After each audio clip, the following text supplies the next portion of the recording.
Kien iffirmat ftehim li se jiffaċilita l-mod li bih isir in-negozju f'Malta. Il-ftehim ġie ffirmat waqt seminar li fih tħabbar li fiż-żmien li ġej se jsir proġett ambizzjuż maħsub biex jgħin lill-intrapriżi jġibu l-merkanzija f'Malta biex jaħdmuha u jerġgħu jesportawha.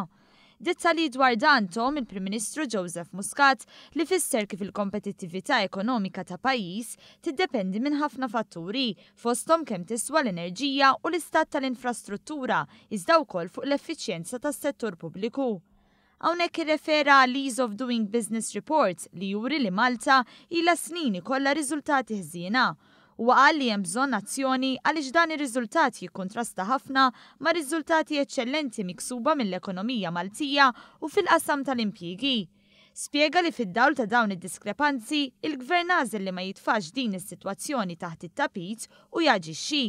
Kien għalhekk li l-Malta Enterprise bdiet studju serju u oġġettiv sabiex tipproponi x'miżuri jistgħu jittieħdu biex dejjem jekk veru teżisti d-diffikultà biex imprenditur jibdew jikabbar intrapriża jittieħdu l-miżuri kollha meħtieġa.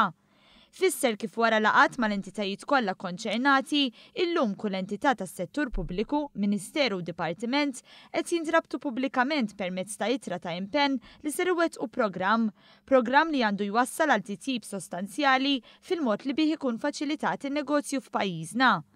Fil-waqt li stqar li dan huwa biss il-bidu, żied li l-pass li jmiss huwa ħarsa bir-reqqa lejn il-burokrazija żejda li jaffaċċjaw in-negozji fl-operat tagħhom ta' kuljum.